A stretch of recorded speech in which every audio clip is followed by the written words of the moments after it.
You've heard James say it a million times. Respect the Polygon. At Weather Call, we make the Polygon better. We call, text, or email you so you'll always know when you're in danger.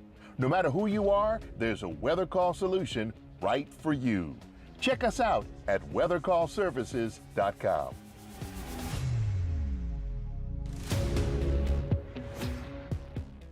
This is the afternoon weather briefing. This is for Tuesday, the 21st of May. This is James Spann. Alabama's weather at this point looks fairly quiet for the rest of this week. We're expecting temperatures up around 90 on a daily basis and maybe a few spotty showers and storms by the time the weekend gets here. Here's the current upper air look across the country, and you can see we have ridging in place here, and that is deflecting the major waves north and west of the state.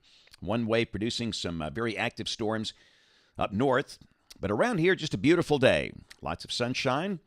Temperatures are in the 80s in most spots. We've got 85 for Birmingham, 87 for Huntsville, low to mid 80s in South Alabama. These were taken at 135. They'll keep coming up, and some spots could touch 90 this afternoon. And again, most of the action up north. We have severe storms developing over parts of western Iowa. And those could be pretty violent coming through the state of Iowa over the next several hours. We have a PDS tornado watch. PDS is particularly dangerous situation for Iowa, parts of Minnesota, and extreme northwestern Illinois, the areas in yellow on that map. Flash flood watches up into parts of Minnesota, but down here across the deep south, things are relatively quiet. Right over that PDS tornado watch, there is a level 4 out of 5 moderate risk of severe storms for the rest of today and tonight. That includes Des Moines and the Quad Cities, the broad risk running from Texas to the Great Lakes. This is the outlook tomorrow. There is an enhanced risk, including Dallas, Fort Worth, and Little Rock. That's level 3 out of 5.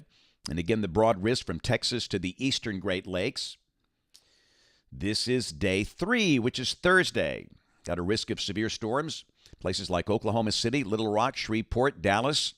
A marginal risk up into South Dakota, and also a marginal risk on the upper end of the Atlantic coast from Washington, D.C. and Baltimore up to New York City, Boston, and the coast of Maine. Let's keep going. This is day 5. Got a risk of severe storms for parts of Texas, Oklahoma, Arkansas. We should point out this is Saturday, the beginning of the holiday weekend.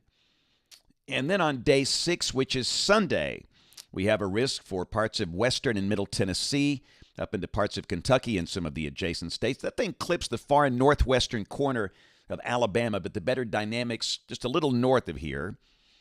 We'll check rain for the next 7 days, and we're getting into the season of scattered afternoon storms, which means that inevitably the rain distribution will not be especially even.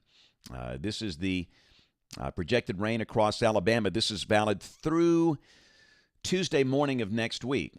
Better totals across the Tennessee Valley of North Alabama, Huntsville, the Shoals, possibly 1 to 2 inches there.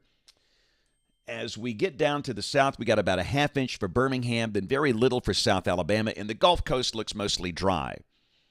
And again, this is for the next 7 days, and no doubt we could see a few spotty, random scattered showers and storms during the afternoon and evening hours, Saturday, Sunday, and Monday, but certainly no washout, just very typical summer-like weather. So a lot of new data in the house. Model fans, here we go. This is the GFS.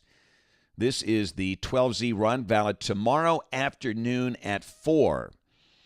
And that shortwave producing the intense storms over Iowa today, rotating up into Canada. The surface low is also moving into Canada, the trailing front down through Chicago and Oklahoma City. And active storms are likely along the front, but in Alabama. Again, the weather looks dry, lots of sunshine, highs around 90. Pretty much the same thing on Thursday. Now, there could be a few isolated storms up over the Tennessee Valley. Huntsville, the Shoals, Athens, Decatur, Scottsboro. But most of the state still dry Thursday. Again, highs around 90.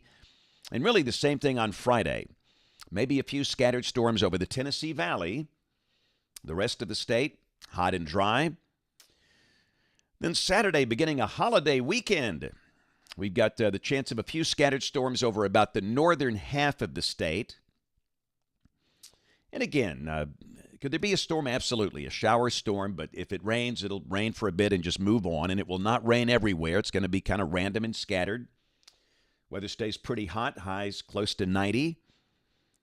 Sunday, the same thing, although you don't see a lot of green here. There could be a thunderstorm. There's a fairly deep surface low over eastern Illinois, and that could kick off some stronger storms over Tennessee, Kentucky, and maybe the northwestern corner of the state. But again, most locations probably dry.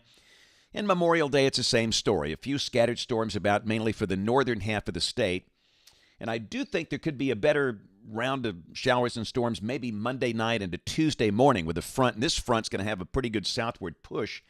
Let's go to Tuesday of next week, a week from today. This is May 28th, the trough developing over the eastern states. And this is suggesting a chance of showers and storms mainly over the eastern counties. So perhaps a little elevated chance of showers and storms maybe Monday night into Tuesday morning of next week. And then after that, we'll see a pretty refreshing air mass for the latter half of the week. Let's go out 10 days. This is Friday, May 31st. You can see troughing over the eastern states and a very dry air mass in place. So we could see some lows in the 50s toward the end of next week. And we don't get that often here in late May. That'll feel pretty good. Here's a look at rain for Birmingham for the next 15 days, valid through June 5th. The mean is the green line on that chart. And it's generally between 1 and 2 inches. And the numbers coming off the national blend of models, you can see we've got readings around 90 pretty much every day through Memorial Day. And then the numbers come down with a high close to 82 by Wednesday of next week and lows down to 60 by Thursday, May 30th. And hey, we'll take that. Again, many spots will likely be in the 50s, a very refreshing air mass for the end of May. And don't have today's 8 to 14 day in the house just yet. This is the one issued yesterday, but the basic idea is the same. Temperatures pretty close to average for most of the state. This is for May 28th through June 3rd. Maybe a smidgen above average down on the Gulf Coast. Children's of Alabama Kid Cam. Hey, got a cool one today. I was at the Highland Park Tennis Center, and these are students from a number of Birmingham city schools, and they are involved in the LET program, Learning Excellence Through Tennis. And the mission of that organization is to improve children's lives through tennis and education by developing self-discipline, self-esteem, increasing positive social skills, improving physical fitness. And let me tell you what, they were great. I had some kids there from Glen Iris and Minor. We had some other students there from Tuggle. They were just great today. We had so much fun. I play tennis almost every Sunday evening, and it's one of the best parts of the week for me. And I know those kids had a great time on a sunny late May morning. So again, to all these great students from the Birmingham City Schools, thanks a lot for a great time today out at the Highland Park Tennis Center. That was a lot of fun. So tomorrow I'm going to be in Gadsden, and this will be really the last weather program of the school year. This is for the little ones, the preschool program at the University of Alabama Gadsden Center. Thursday, I'll be doing a little talk for the folks in the ministry at Grace Klein Ministries in Birmingham. That's a really impressive organization. They do so much to help families that are kind of struggling with food insecurity. And again, no book signing on Saturday. It's Memorial Day weekend. The next one is going to be Saturday, June 1st in Selma. And we'll post the details on that, the time and the location early next week. And of course, we invite you to watch us on television this evening, ABC 3340 News, at 4, 5, 6, and 10 o'clock. Thanks for watching. Have a great evening, and God bless.